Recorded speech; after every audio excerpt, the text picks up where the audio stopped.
Pessoal, eu quero estar iniciando hoje com vocês uma série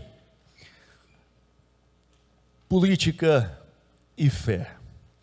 Eu sei que talvez ele é um tema, talvez não, ele é um tema delicado. Não, ele é um tema muito delicado. Porque nós estamos vivendo um tempo complicado e por isso nós precisamos conversar sobre isso. Eu sei que talvez para alguns de vocês, e por isso ele é delicado, porque você vai dizer assim, não, cara, mas igreja não é para falar de política, igreja não foi feita para se falar de política, igreja é para pegar o evangelho, igreja não é para se falar de política. Talvez você não entendeu bem o que é política ou não entendeu bem o que é o evangelho, por isso eu quero conversar com você. O que você repudia, e eu também, é o conceito da política partidária, ou essa politicagem que se faz. Quando nós começamos a CTF lá atrás, quase 10 anos atrás, uma das poucas coisas que a gente sentou para acordar dizendo isso nunca, uma das coisas foi nunca transformar esse púlpito em palanque. Isso aqui é sim para pregar as boas novas de salvação. Esse púlpito sim é para pregar o evangelho de Jesus Cristo e não para fazer dele um palanque político. E não queremos isso, não é disso que nós queremos conversar. Então eu espero que você entenda o meu coração, aonde nós queremos chegar, o conceito que nós queremos trabalhar de política. Mas esse é um problema, que a gente tem dificuldade de entender o que realmente é política. O segundo é que nós estamos vivendo num momento de polarização muito complicado, que você ou está de um lado ou você está de outro. Até se você quiser participar, por exemplo, de uma manifestação política de um dos lados, seja ele de direita ou de esquerda, tu tem que treinar bem em casa, cara, porque senão você corre risco de vida, é verdade. Você chega em casa e fica treinando, se tu fizer assim ou assim, se tu errar na manifestação, já dá um nó do caramba isso aí. Eu digo, cara, mas eu estava treinando, só errei a mão, já te mataram ali, mano, já te torceram o pescoço que tu errou o sinal no povo errado. Olha isso, cara, imagina isso, nunca na história a gente passou um momento desse, porque nós estamos vivendo realmente um momento político muito delicado, uma situação política muito melindrosa, os nervos estão à flor da pele, e eu entendo que as pessoas estejam assim. O que eu tenho dificuldades às vezes é entender a igreja estar assim. Isso eu tenho dificuldade. E é disso que eu quero conversar com você hoje. Eu espero que você entenda o meu coração. De novo, eu sei que eu estou caminhando por um caminho muito delicado. E eu passei a semana inteira diante do Senhor, orando ao Senhor, pedindo graça de Deus, para realmente poder alcançar o seu coração e ministrar ao seu coração daquilo que eu entendo a partir da palavra de Deus. E eu espero que você assim o receba, seja você aqui ou você que tem nos acompanhado de casa. Mas o que é política? E a gente fala o quê? Se mistura, política e religião se misturam. Primeiro é um conceito errado que nós temos de política, como eu falava para vocês. A gente não entende o que é política. A palavra política, ela vem do termo políticos, que fala dos cidadãos que viviam na polis. Isso nós estamos falando de Grécia Antiga, antes de Jesus, que era um movimento onde começou a acontecer as polis, as cidades, um ajuntamento de pessoas num núcleo maior, já não eram só mais camponeses vivendo no seu lugar, começaram a ter a aglomeração de pessoas, e nessas polis, nessa aglomeração de pessoas, precisou ter então uma discussão de como nós vamos viver aqui, como nós vamos discutir o ambiente de estar juntos. Quando tem lá 2, 3 ou 4 pessoas que vivem juntos, precisam se estabelecer regras para o bom convívio dessas pessoas. Se 2 pessoas já dormem no mesmo quarto, já tem que determinar algumas regras, tipo, não, só um pouquinho, a luz não dá para ficar ligada, mas eu quero ler, tá, mas eu quero dormir. Então nós estamos num quarto com 2 pessoas e nós já precisamos estabelecer regras. E quando nós fazemos isso, nós estamos fazendo política. Quando você chega em casa do trabalho, cansado, e diz assim para sua esposa, querida, para cruzar o centro hoje eu demorei 20 minutos, porque o trânsito estava complicado. Essa sua frase é uma afirmação política. Você diz assim, não, mas eu não gosto de política. Eu não gosto de política. Na verdade, o que você não gosta, sem saber, é da politicagem. Você não gosta do que fizeram daquilo, mas você, enquanto indivíduo, habitando em comunidade, você é um ser político. Então você falar o seguinte, cara, fui no posto de saúde, eu fui muito bem atendido. Você está fazendo política. Você está falando de uma relação entre duas pessoas. Então, assim, nós, enquanto indivíduos, nós somos políticos. Nós estamos envolvidos nisso. Nós falamos de democracia, por exemplo, né? Defendemos a democracia, algo que foi tão difundido, começou a ser construída mais propriamente com a Revolução Industrial, todo esse negócio, mas ela, no século XX, ela é estabelecida como, cara, é isso que nós queremos. Ela surge lá atrás nas polis, se começa a falar de democracia antes de Cristo, desse ambiente, dessa discussão da relação com o outro. Depois se perdeu essa discussão da democracia, passamos pelas monarquias, os feudos, enfim, tudo isso, até nós voltarmos e dizer, não, cara, nós queremos poder viver isso. Então, nós estamos inseridos em um ambiente que ele é, sim, cheio da questão política. E aí tem uma frase de Platão, que ele diz o seguinte: não há nada de errado com aqueles que não gostam de política, eles simplesmente serão governados por aqueles que gostam. O que ele basicamente está querendo dizer é o seguinte: tá, eu não quero me envolver com nada, eu não quero participar desse negócio. Não tem problema, você não precisa participar, mas alguém vai e vai decidir por você. É a mesma coisa que você que mora em condomínio, te chama para a reunião do condomínio, chato pra caramba, mas não quero ir na reunião de condomínio. Beleza, você não vai na reunião de condomínio. De repente você chega na outra semana e tem uma regra lá, de quem é que fez esse negócio? Na reunião de condomínio. Cara, você não foi, você abriu mão de fazer determinadas escolhas e alguém escolheu por você. E nós estamos falando de um condomínio.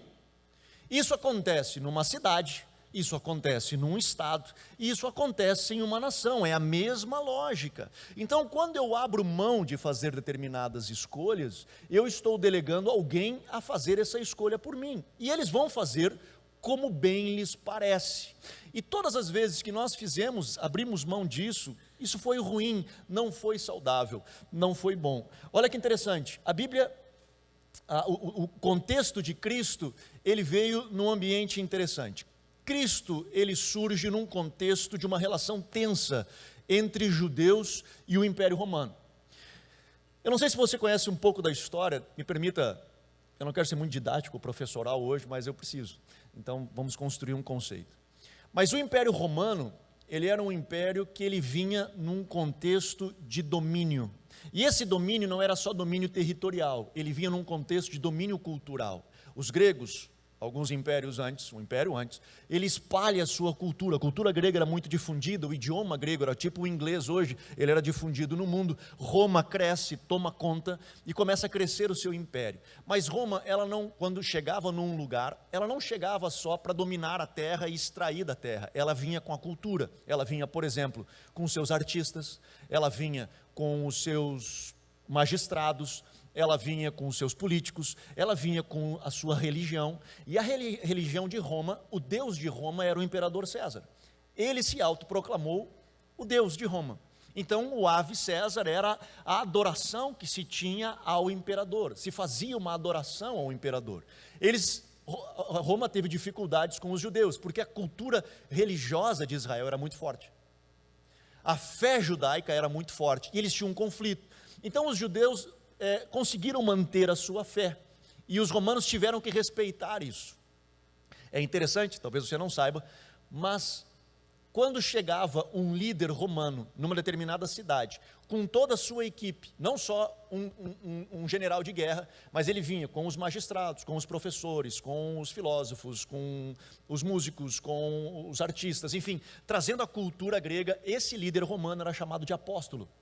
Ele era chamado daquele cara que vinha implantar a cultura romana naquele ambiente. Olha que interessante, apóstolo, que foi adotado por Jesus, é um termo político. Ele é um termo que era do Império Romano. Então Jesus, ele vem no meio desse ambiente tenso, de uma disputa de religião, de política forte, né, de um contexto de império. E Jesus, ele nos ensina claramente o princípio da separação desses dois lugares, desses dois reinos, dai a César o que é de César e a Deus o que é de Deus. Ele separa isso muito claro, algo que foi promovido pela Reforma Protestante anos depois. A separação do Estado e da Igreja, entendendo que não era bom que eles andassem juntos, entendendo que essa união dos dois não era saudável. A Igreja andando junto com o Estado lado a lado.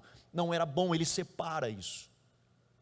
E é interessante que no seu nascimento e na sua morte, Jesus experimenta a ira dos poderes constituídos. Ele é condenado à cruz pelos judeus, mas só vai à cruz porque o Império Romano o coloca naquele lugar. Ou seja, nós tínhamos essa estrutura, esses poderes constituídos muito forte na vida de Jesus, desde o seu nascimento até a sua morte. Porém, o seu maior conflito foi com o sistema religioso e não com o sistema político. Jesus veio implantar um reino, Jesus veio estabelecer um reino, e quando ele veio estabelecer um reino, o reino do Pai, ele não veio através do meio político, tanto que ele diz o seguinte: sobre esta pedra eu edifico a minha igreja, e as portas do inferno não prevalecerão contra ela. A palavra igreja, a palavra eclésia, também é uma palavra política. Ela era uma palavra usada pelos romanos nesse ajuntamento da polis, para determinar como nós vamos definir o nosso convívio, a nossa relação em comunidade. Era a eclésia. Jesus pega esse termo e diz: eu vou criar a minha eclésia, e a minha eclésia, ela está firmada em cima desta declaração, que eu sou o Cristo, Filho do Deus vivo, e as portas do inferno não prevalecerão contra a minha eclésia. Eu edifico a minha eclésia, e a minha eclésia é diferente das outras eclésias. A igreja que eu edifico, o conceito de ajuntamento, de assembleia que nós temos, ele é diferente, ele tem uma missão diferente, e ela é proposital, essa missão. Ela tem uma intenção, e nós vamos conversar já sobre isso. Mas Jesus, ele funda a sua igreja. Isso significa que a Bíblia não fala desta relação aqui na terra, ele fala disso. E nós vemos vários versículos, e eu poderia citar para vocês vários, eu separei alguns deles. O primeiro deles é de Provérbios, e talvez vocês conhecem muito bem. Provérbios 29, ele fala: quando os justos florescem, o povo se alegra, quando os ímpios governam, o povo geme. O sábio Salomão, ele diz o seguinte: quando o justo está lá, o povo, ele tende a florescer. Agora, quando o ímpio está lá, o povo sofre. Agora, quem coloca ele lá? Quem coloca no governo? É o próprio povo. É o povo que coloca lá. Então, eu não posso me omitir nesse ato de colocar. Eu não posso negligenciar nem banalizar esse ato. Porque a minha ação, consciente ou banal, ela vai gerar um reflexo disso, uma reação. E se eu tenho um justo, o povo se alegra. Se eu tenho um ímpio, o povo geme. Tito, ele fala justamente sobre a relação, e essa é uma afirmação totalmente política. Ele está falando sobre a relação que eu tenho com o outro no ambiente de sociedade. Ele diz assim: lembre a todos que se sujeitem aos governantes e às autoridades, sejam obedientes, estejam sempre prontos a fazer tudo o que é bom, não caluniem ninguém, sejam pacíficos, amáveis e mostrem sempre verdadeira mansidão para todos os homens.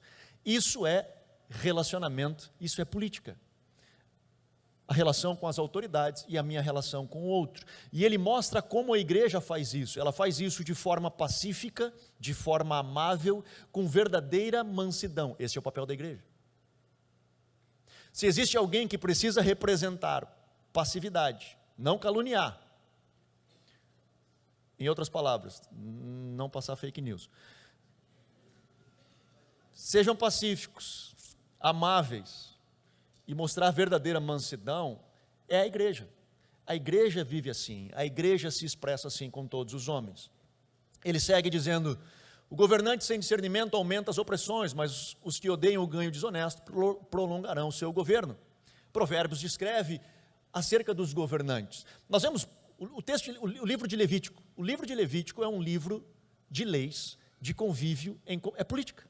O livro de Levítico é um livro político, de normas de conduta na relação com o outro. A Bíblia é cheia disso. Então, quando a gente diz assim: não, cara, eu não posso falar de política na igreja, eu não posso falar de política partidária na igreja, eu não posso induzir você a votar nesse ou naquele candidato, eu não posso fazer campanha política dentro da igreja, mas a relação de convívio com o outro, a relação de convívio com as autoridades, a Bíblia me instrui a isso, e mais do que isso, ela me dá passos importantes para que isso aconteça de forma saudável e boa, e eu preciso atentar. Ele diz o seguinte, no próximo, no Filipenses: a nossa cidadania, porém, olha que interessante, parece contradizer, está nos céus, de onde esperamos ansiosamente o Salvador, o Senhor Jesus Cristo. Uai, eu sou cidadão da terra, mas eu sou cidadão do céu. Como é que funciona isso? Ele diz, cara, não, a nossa cidadania não é aqui. Mas eu tenho vários versículos que me mostram como ser um bom cidadão na terra. É disso que Jesus está falando. Cara, nós estamos aqui. Enquanto nós estamos aqui, nós caminhamos com os nossos pés aqui, mas os nossos olhos estão nos céus. É de lá que vem a nossa esperança. Nós não temos esperança nos homens. A nossa esperança está nos céus. Não abrimos mão do nosso papel enquanto cidadãos aqui na terra, mas a nossa esperança, nós somos cidadãos celestiais. Nós somos cidadãos que temos a nossa esperança naquele que reina para todo sempre. Paulo descreve isso com uma maestria. 1 Pedro ele fala, tratem a todos com devido respeito, e esse é um texto forte. Amem os irmãos, temam a Deus e honrem ao rei. Que rei é esse que ele está falando? Ele está falando a César. Quem era César? César era o cara que perseguia os cristãos. E ele diz, igreja, honre, ame, esse é o nosso papel como igreja, honrar ao rei. E talvez o texto mais comum que nós conhecemos é o texto de Romanos capítulo 13, e ele é um texto comprido, eu preciso ler pelo menos parte dele, mas ele diz assim, todos devem sujeitar-se às autoridades governamentais, pois não há autoridade que não venha de Deus, as autoridades que existem foram por ele estabelecidas. Portanto, aquele que se rebela contra a autoridade está se opondo contra o Deus que instituiu, e aqueles que assim procedem trazem condenação sobre si mesmos. Pois os governantes não devem ser temidos, a não ser por aqueles que praticam o mal. Você quer viver livre do medo da autoridade? Pratique o bem, e ela o enaltecerá, pois é serva de Deus para o seu bem. Mas se você praticar o mal, tenha medo, pois ela não porta a espada sem motivo. É serva de Deus, agente da justiça, para punir quem pratica o mal. Note que esse é um texto que fala sobre a nossa submissão às autoridades, dizendo que toda autoridade constituída, ela é uma autoridade constituída por Deus, seja do partido que você gosta, seja do partido que você não gosta. Uma vez que ela foi colocada como autoridade, ela é autoridade constituída e nós devemos nos colocar debaixo dela. Isso significa que nós devemos nos colocar debaixo dela sem falar nada nunca, só dizer sim, sim, sim, tudo certo, tudo certo. Não é disso que o texto está dizendo, porque o texto ele também deixa claro o seguinte, essa autoridade, ela tem uma missão. E qual que é a missão dessa autoridade? É exaltar quem pratica o bem e reter, segurar, parar aquele que pratica o mal. Então essa autoridade que está investida de poder, ela tem uma missão. Cara, existe algo de bom, eu preciso promover isso. Existe algo que está acontecendo de bom, eu preciso promover. Algo de mal, é minha responsabilidade parar. As autoridades têm essa missão e nós devemos conscientemente nos colocar debaixo, por uma questão de consciência, né? Nos submetermos a isso. Dito isso tudo, nós temos visto 3 ações da igreja em relação à política. A primeira delas é esse movimento, ou seja, nenhum envolvimento. Eu não quero me envolver em política, Deus não chamou a igreja para estar em política, nós somos separados, nós somos um núcleo, como se nós não vivêssemos neste mundo, nós vivemos aqui na terra esperando a volta de Jesus, e muito disso foi promovido justamente por esse sentimento do advento de Cristo, do Maranata, do ora vem Senhor Jesus, né? Eu não sou deste mundo, eu não preciso fazer faculdade, eu não preciso fazer nada, na verdade Jesus está voltando, eu não preciso me preocupar com nada, prego o evangelho, fala de salvação e vai. E cara, isso foi muito ruim, porque isso nos deixou um legado, e isso é em qualquer área. Tudo aquilo, e é o texto, a frase de Platão, quando eu saio, alguém decide por mim. Então, toda a área que a igreja saiu, alguém assumiu, alguém tomou conta disso, seja na política, seja no entretenimento, seja nas artes, seja na música, seja onde for. Quando a igreja deixou de estar lá, de ter voz lá, alguém foi lá dizer como é que é. Então hoje, por exemplo, para nós assistirmos um filme, nós precisamos ter que categorizar um monte de coisa, porque nós não temos tanto material assim de entretenimento para nós evangélicos, que não tenha cenas de nudez, que não tenha cenas de sexo, que não tenha traição, que não tenha palavrão, que não tenha... Não tem, cara. A gente tem dificuldade de fazer esse filtro, porque a igreja abriu mão de estar no entretenimento, porque dizia que isso era do diabo, e ele foi lá e abraçou mesmo, e tomou conta, e já era, né? Então, esse foi um erro da igreja de não se envolver na política. O segundo erro, e talvez é esse que você odeia, e eu também, é o chamado envolvimento fisiológico. O professor Aramis deu esse nome, não é meu, ele até vai dar uma palestra essa semana aqui em Novo Hamburgo. Ele é um estudioso de missiologia, mas também de política, estudioso da igreja, enfim. E ele chama esse envolvimento da igreja de envolvimento fisiológico. Que qual é esse envolvimento? É quando a igreja ela se envolve para o seu benefício. Ela vai para a política porque ela descobriu que na política ela tem os meios onde ela consegue recursos. E ela vai e alcança esses recursos e traz esses recursos para si. Então ele tem um candidato da denominação, que ele está lá para defender a sua denominação. Ele está lá para trazer os recursos para si, para a sua trincheira, para o seu nicho, para o seu ambiente. E muitas das vezes esse envolvimento, ele é um envolvimento que busca o poder. E ele busca o poder, seja do indivíduo ou seja da própria denominação. Mas ele está lá para extrair daquilo, ele está lá para usar a política em benefício próprio. Que é o que todo mundo faz e infelizmente a igreja também o fez. Isso acontece em vários níveis. Em vários níveis. Eu tive um tempo atrás envolvido aqui na cidade com a... Eu preciso explicar, né? Porque ele começa a falar assim, estava envolvido, o cara já estava envolvido no quê já, né? Deixa eu explicar. Nós tivemos, falando em política feia, eu tive envolvido. Não, deixa eu explicar. Nós tivemos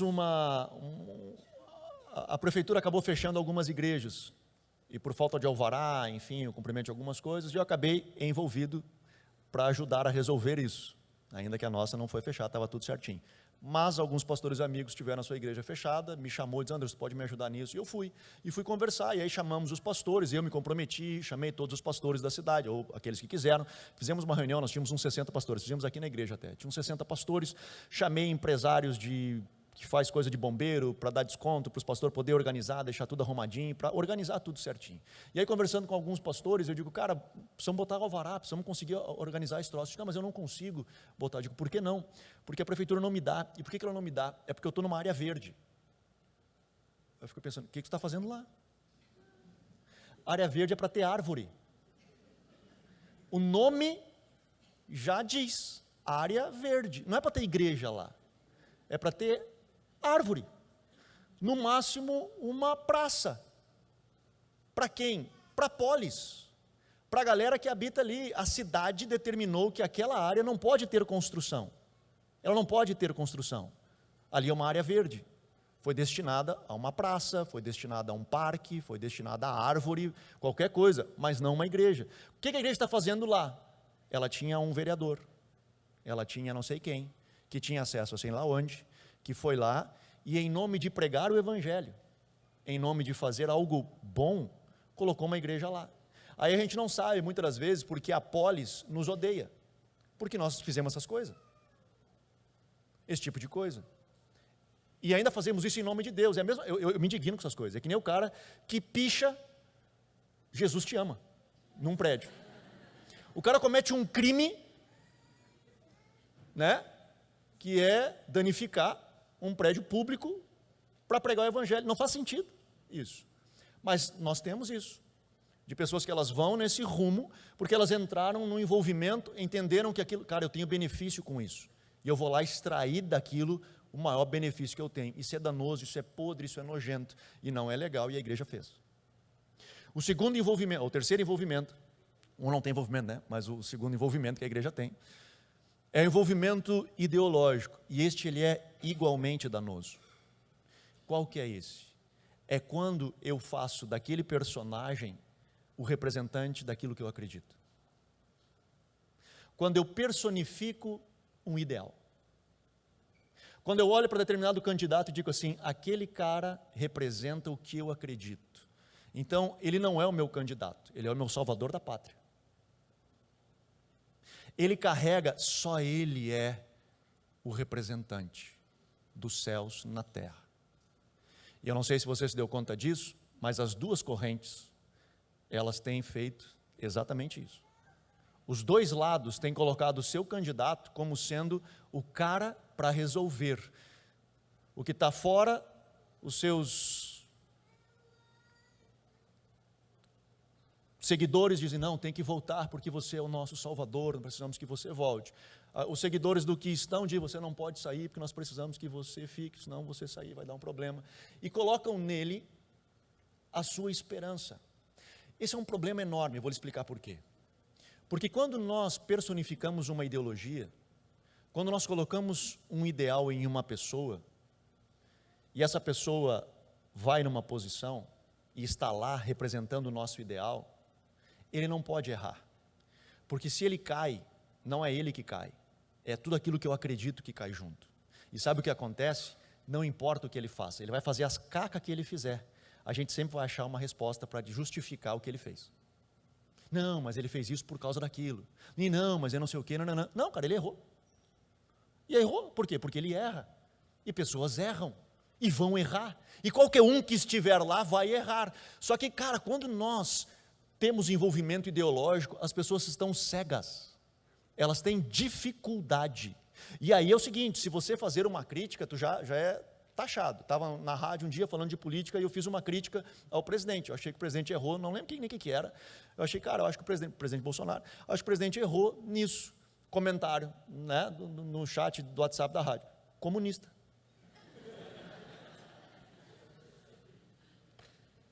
Virei comunista.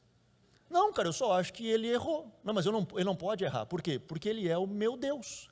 Ele é o cara, e não só ele, qualquer um dos dois lados, quando a gente faz isso, a gente coloca um ideal, dizendo assim, cara, ele é o meu ideal. Então ele não pode errar.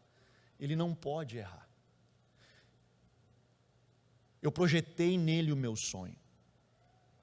Isso é danoso demais. Meus irmãos, isso é perigoso demais. Sabe o que isso tem gerado? Nos dois lados. Eles têm usado uma estratégia, eu quero falar com vocês semana que vem, nós vamos fazer uma série de 3 domingos. E eu quero conversar com vocês semana que vem. Então não vou falar muito hoje, só para você vir semana que vem no culto. E nós não vamos filmar, não, nós vamos filmar, mas só para você vir no culto. Começa a tentar dar engajamento, né? Começa a fazer engajamento. Mas eles têm usado um negócio, que é o medo. E eles têm colocado medo nas pessoas, porque se não ganhar, vai acontecer tum, tum, tum, tum, tum, tum, tum, tum, tum, tum, tum. E as pessoas, elas estão amedrontadas, de qualquer lado, tá? Porque eu fiz isso, eu saí da minha bolha, porque a gente tem a bolha da gente na internet. Eu saí da minha bolha e eu fui dar uma volta. É o mesmo discurso, é o mesmo, é engraçado isso, porque é o mesmo discurso, as mesmas estratégias. Só um chama de coisa diferente o outro, mas é a mesma estratégia. É a mesma estratégia. Genocida, ladrão, e aí vai. E fica. Mas tem colocado medo. Tem colocado medo nas pessoas. Meu irmão, eu vou dizer de novo, se você ainda não entendeu. Independente. Eu vou repetir isso no final, eu espero não esquecer.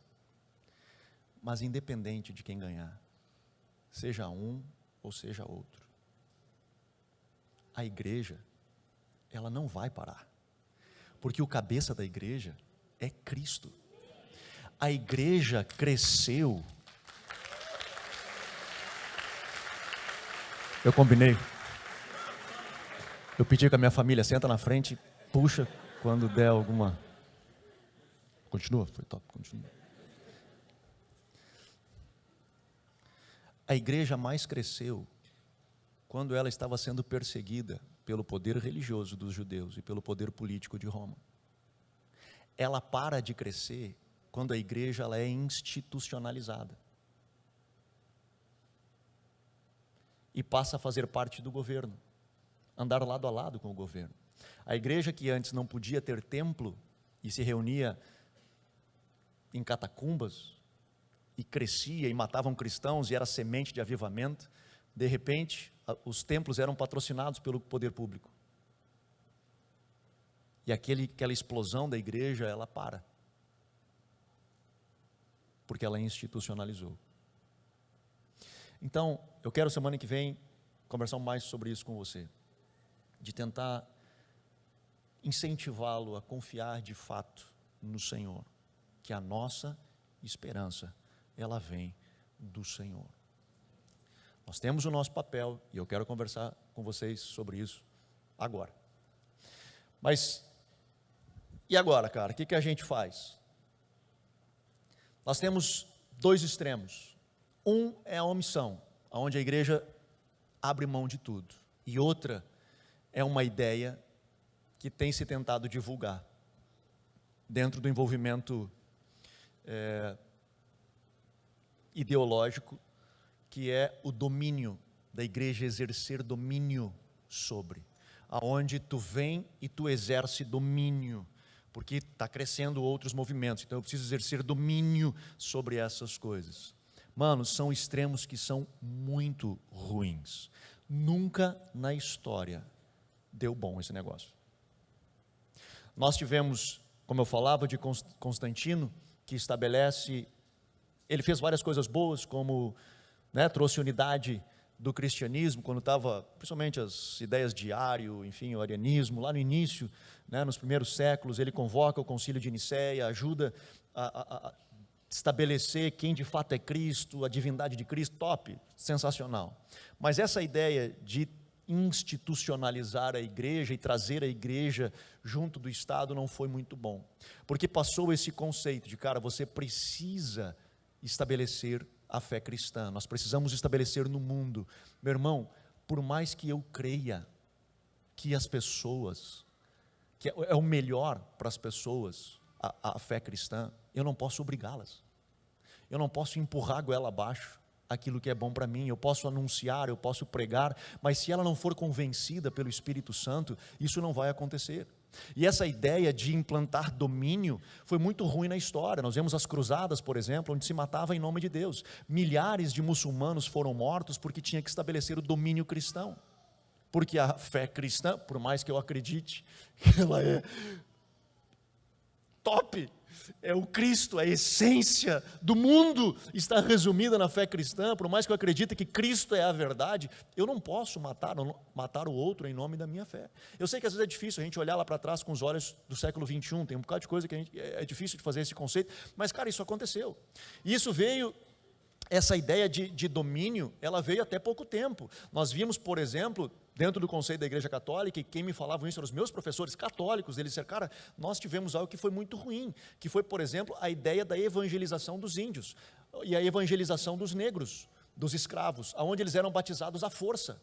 E nós vemos hoje um sincretismo religioso. Nós vemos, por exemplo, Iemanjá e Navegantes, casualmente eles são na mesma data, 2 de fevereiro, eu acho que é 2 de fevereiro, que celebra Navegantes, que é a santa católica para o mar, e Iemanjá, que é da cultura afro, que defende também nas águas ali.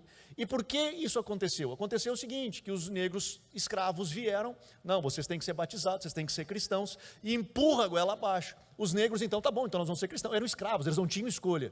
E os meus professores contam de, cara, você vai a Pelotas, em alguns sítios ainda que preservam a parte dos quilombos, ou mesmo uns ambientes escravagistas ali, onde tem até as senzalas, lá tem, onde eles se prostravam diante de uma cruz, atrás da cruz tem bonequinhos dos deuses africanos. Porque basicamente o que eles estavam fazendo eu preciso me prostrar porque vocês estão me obrigando a me prostrar, mas eu não acredito no teu Deus, eu acredito no meu Deus. E eles então substituíam, tá bom, então eu vou adorar Navegantes, mas na verdade o que eu gostaria de estar fazendo é Iemanjá. Houve uma necessidade de domínio, nunca funcionou. Isso foi muito ruim, porque Deus não nos chamou para dominar. Lá em Gênesis, quando ele diz, exerçam domínio, ele diz, domine sobre as aves, sobre os peixes do mar, os animais domésticos, os animais selvagens. Em nenhum momento ele fala domine pessoas, em nenhum momento. Pessoas nós respeitamos, pessoas nós amamos, mas não dominamos. O papel da igreja não é exercer domínio. Tá, mas então qual é o papel da igreja? O papel da igreja é influenciar. Nós somos chamados para ser o sal da terra e a luz do mundo. Esse é o papel da igreja. Nós temos uma voz e essa voz precisa ser ouvida, mas ela precisa ser ouvida como influência. E nós vemos a igreja influenciando ao longo de toda a história. Nós vemos a nossa Constituição, Constituição americana, várias constituições influenciadas pela fé cristã. Nós vemos o mundo, principalmente ocidental, influenciado pela fé cristã. Nós fomos chamados para exercer influência. Esse é o nosso papel, influenciar. influenciar, não dominar, influenciar. Ter voz que diz, cara, apontamos para lá, esse é o rumo. Pensa comigo, será que nós temos alguma coisa a falar sobre esses temas? Será que a igreja tem algo a dizer sobre esses temas? Quando nós falamos, por exemplo, sobre a legalização do aborto, eu não sei se você sabe, mas o Império Romano, ele tinha por costume o aborto. E o aborto era assim, as crianças, era quase um infanticídio, na verdade, porque as crianças nasciam e eles largavam tinha uma região onde as crianças eram deixadas para morrer. Os cristãos foram que começaram a mudar isso, e mudaram, sabe como? Indo lá, buscavam aquelas crianças, e cuidavam daquelas crianças. E começaram a dizer, cara, existe uma forma diferente de você lidar com a criança que você não quer. Então nós, igreja, vamos cuidar. Nós, igreja, vamos lidar com isso. Nós vimos uma igreja que começou a influenciar o Império Romano, onde, por exemplo, a hierarquia, a oligarquia romana começou a ficar assustada quando ela via, por exemplo, um senhor de escravos se converter a partir da pregação de um escravo. E ele sentava para ouvir aquele escravo. E não só isso, de repente um senador da república também ouvia o evangelho, se convertia e sentava do lado do senhor de escravos para ouvir um escravo falar do evangelho. E isso só era possível por causa do Espírito Santo, que era comum nos três. E de repente isso começa a dar um choque cultural. Começa a influenciar uma estrutura que era cultural, que era de lutas de classes, começa a ser influenciada pela igreja. Pela igreja. A igreja começa a dar referência. A igreja começa a ser exemplo. A igreja começa a ser luz e sal. Então a igreja, cara, tem bastante coisa para falar. Ela tem bastante coisa para dizer. Ela não tem coisa para impor, mas ela tem coisa para dizer. Ela tem coisa para influenciar. Nós temos muito o que falar sobre pessoas de casamento do mesmo sexo. Cara, nós viemos de um conceito.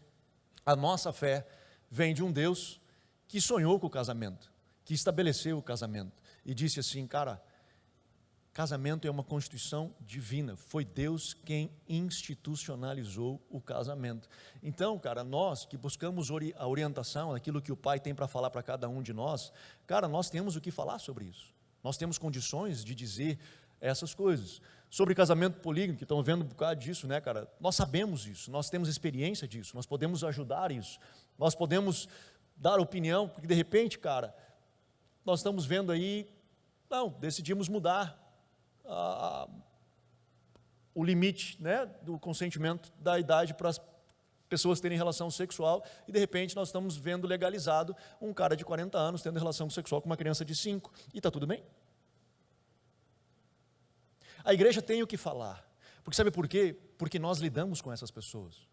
Eu como pastor, os psicólogos também obviamente, mas eu como pastor, eu lido assim, de pessoas que foram abusadas sexualmente, assim, e eu sei dos efeitos disso.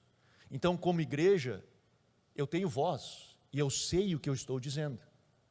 Eu tenho voz para falar como igreja sobre liberação das drogas. Por quê? Porque a igreja na sociedade é a que mais ajuda a libertar essas pessoas. Então tem um cara sentado atrás de uma mesa que ele fica dizendo assim, não, mas eu acho que tem que liberar por causa daquilo, daquele outro. Claro, cara, só que tem o cara que está lá na frente, que não está atrás de uma mesa, ele está lá na frente, lidando com o cara que está lutando todo dia. Esse cara tem que ser ouvido. Esse cara sabe o que falar e precisa ser ouvido. E nós temos, por exemplo, o homeschooling, né, que é a possibilidade de você dar aula ao seu filho em casa. Não é para todo mundo, eu sei, mas por que eu não posso educar o meu filho? Por que eu tenho que delegar ao Estado? E de novo, esses dias tivemos uma reunião com a prefeita, novamente nós afirmamos isso, e contundentes, uma reunião de pastores, né, a frase que é muito comum, a escola ensina, a família educa. A educação vem na família, a escola ensina. A família educa, né? Deu umas complicações aqui, né? Enfim, vazou um material que não era legal de ter sido circulado em algumas escolas públicas, e a gente foi conversar com ela, não para pedir contas, não é isso, mas dizer, cara, não é bom, isso não é legal. E aí, por quê? Porque nós sabemos disso, porque nós lidamos com isso. Nós temos isso e nós temos o que falar. Então, assim, nós vemos esse conceito de Estado laico e o fundamentalismo. O fundamentalismo, ele é ruim. Essa ideia de que nós vamos estabelecer um governo onde ele é fundamentado em cima da Bíblia e somente na Bíblia, ele não é bom.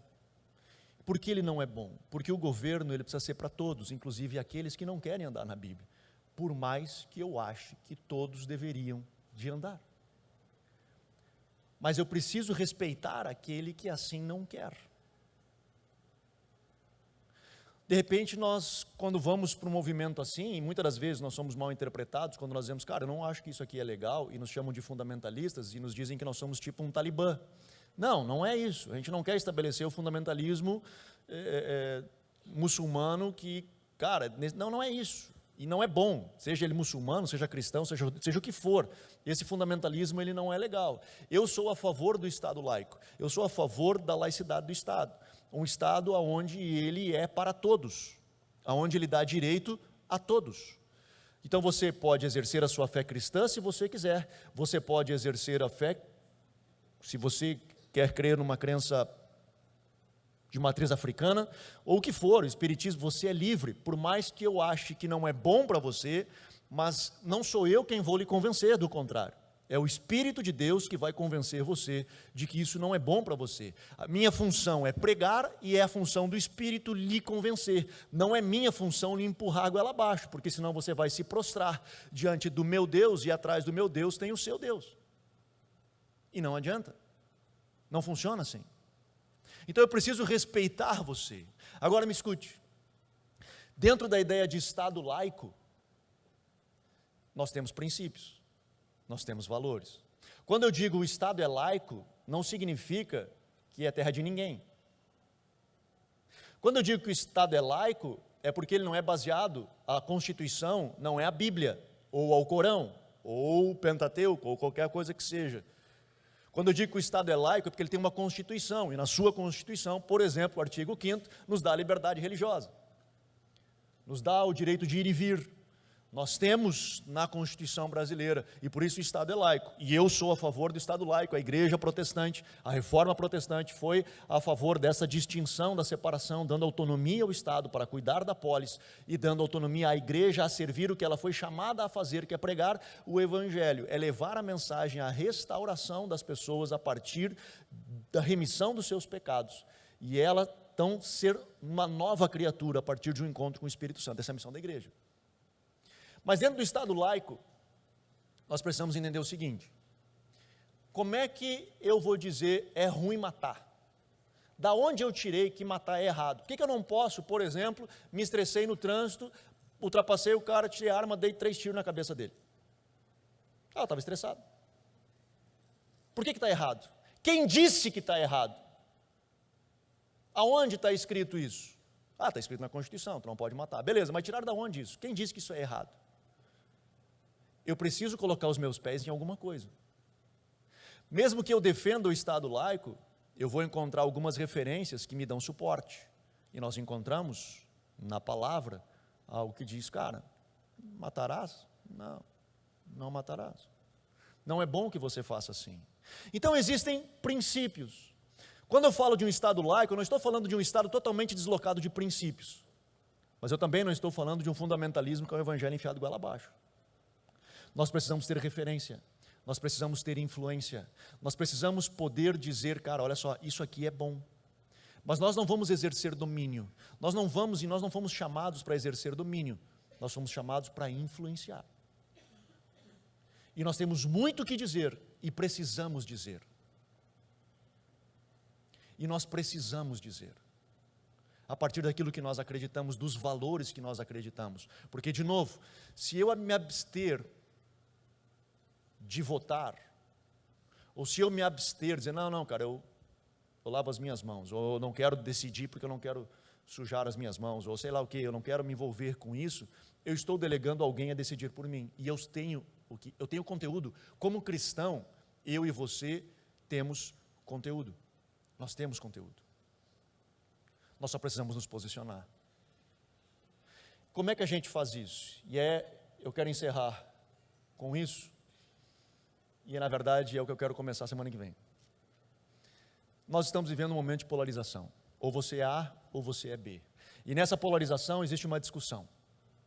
Não, a esquerda é mais próxima com o Evangelho. Não. A direita é mais próxima do Evangelho. Meu irmão, deixa eu falar um negócio para você. O mais próximo do Evangelho só existe uma coisa: o próprio Evangelho. Nada se aproxima do Evangelho. Todas as ideologias são esforços humanos de tentar resolver o problema da polis. Só que Cristo já disse lá atrás: eu vou criar uma nova eclésia, a minha eclésia. E qual eclésia é essa? Enquanto as ideologias estão pegando um monte de gente podre, porque o ser humano não existe um justo sequer, nenhum. Todos pecaram e carecem da glória de Deus. São ideologias humanas, tentando pegar um monte de gente que não foi restaurada e tentar fazer esse povo conviver em harmonia. E Cristo disse: sabe qual é a solução? É arrancar dele a raiz do pecado. A missão da igreja é arrancar a raiz do pecado, não é exercer domínio. Isso foi destinado às autoridades. Nós temos uma outra missão. Isso significa que nós vamos ficar calados? É claro que não. Nós precisamos falar, nós precisamos opinar, nós precisamos dizer. E como a gente faz isso?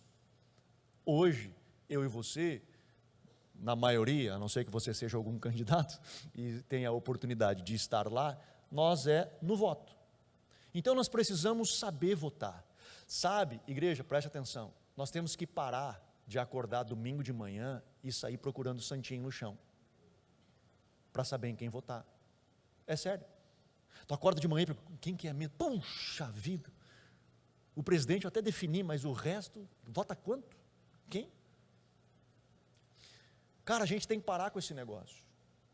E outro, nós temos concentrado muito a nossa discussão em presidente e governador. Mas quem vai representar você de fato lá é o seu deputado estadual, é o seu deputado federal, é o seu senador. Você quer ver? Eu vou lhe dar um exemplo. Nós tivemos num governo de direita nesses últimos 4 anos.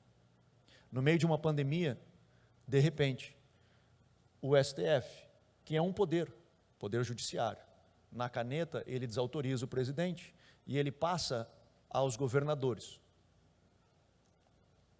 Não vou entrar no mérito da questão de certo ou de errado, não estou entrando no mérito da questão. Só estou dizendo que foi desautorizado e passado aos governadores e aos prefeitos. Certo ou errado? Não estou entrando no mérito da questão. Mas quem é que vai lá questioná-los? Porque eles não são intocáveis. Quem vai questioná-los? É o Senado. O Senado é quem vai fiscalizá-los. Os poderes, um cuida do outro, um fiscaliza o outro, por isso que são independentes e precisam andar independentes, não pode ter interferência um do outro. Cara, só que a gente não está preocupado com isso. A gente bota qualquer um lá. Só que nós temos valores, nós temos princípios. E aquele cara que vai estar lá, ele vai votar, na sua essência, a partir dos princípios. E aí as pessoas perguntam, e um dia eu estava numa reunião, justamente falando sobre isso, da consciência nossa cristã, acerca da política, e um pastor perguntou, mas o quanto esses candidatos conseguem votar a partir da sua consciência e não a partir do que o partido manda, do que o partido conduz? E eu digo, boa pergunta. E aí tinha um deputado estadual junto, eu perguntei, responde aí, né, mano? Fala aí, eu era o mestre de cerimônias, eu olhei para ele e disse, é tu, mano? E ele disse, cara, com certeza a gente sofre pressão, mas nós somos livres sim, a custo às vezes de algumas coisas, mas nós somos livres a votar segundo a nossa consciência e podemos fazer isso. Você precisa saber quem vai ser o seu candidato, você precisa pegar e estudar esse cara, saber o que ele pensa, quais são os valores dele, para onde ele vai. Essa polarização tem colocado os dois como salvadores, como Messias. Se esse não ganhar, vai ser terra arrasada. Se o fulano não ganhar, vai ser terra arrasada. Meu irmão, independente, nós continuaremos firmes. Tem valores, e você pode olhar esses candidatos e colocar eles a partir dos valores que você acredita e dizer assim, cara, esse cara se encaixa com o que eu acredito. Isso que ele diz Está baseado no que eu acredito? Está baseado nos valores que a palavra me afirma? Coloca esse crivo. Tu não vai achar um que dá 100%. Vou já te adiantar. Não vai. Mas quem mais se aproxima daquilo que você acredita? Pega uma régua sua e joga do lado desse cara. Alguns você vai dizer assim, não, mano, isso aqui não tem condição alguma de estar. Mas tem outros, cara, esse aqui vai. E eu vou poder conversar, eu vou poder cobrar, eu vou chegar perto dele. Nós precisamos fazer isso com consciência, porque Deus nos chamou como igreja a exercer influência. Não domínio, nem omissão.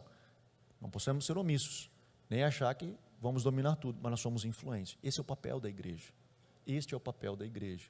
Nós não podemos, vou dizer de novo, como igreja, nós não podemos, seja a esquerda ou seja a direita, que é o que nós estamos vivendo hoje, nós não podemos personificar uma ideologia. Esse é um erro crasso, absurdo, que a gente não consegue consertar. Não tem como. Porque os caras vão errar. E nós ficamos, e agora o que eu faço? Eu disse que ele era o enviado do céu. E agora? Não. Nós estamos diante de um grande desafio. Eu não sou, e eu quero conversar com vocês semana que vem sobre isso. Eu estou para ver se a galera vem, né? Semana que vem. Estou tentando. Eu estou me esforçando. Porque o cara corre, né? O cara fala de política, tipo, puxa vida. Mas nós estamos, e eu não quero ficar cego em relação a isso, nós estamos sim, vivendo num momento a nível de mundo, onde existe um movimento orquestrado, tentando estabelecer algumas ideologias. Isso é claro no mundo inteiro. Então assim, e eu não sou da teoria da conspiração, na verdade eu odeio esse troço. Não gosto disso. Mas existe, cara, existe. E nós vemos isso, eu vou dar exemplo semana que vem sobre esse negócio. Vai dar certo. Meu desejo hoje, mais do que isso, é tentar trazer um fundamento, tentar, um pouquinho só, tirar de você o medo e tentar centralizar o seu papel, o nosso papel como igreja, como cristãos, daquilo que nós acreditamos. Levantar nossa cabeça, lutar por aquilo que nós acreditamos, entendendo que nós temos o nosso papel como cidadão nessa terra, mas que a nossa cidadania, por mais que o passaporte desse país temos, a nossa cidadania vem dos céus, e é de lá que vem a nossa esperança. Amém? Vamos ficar de pé.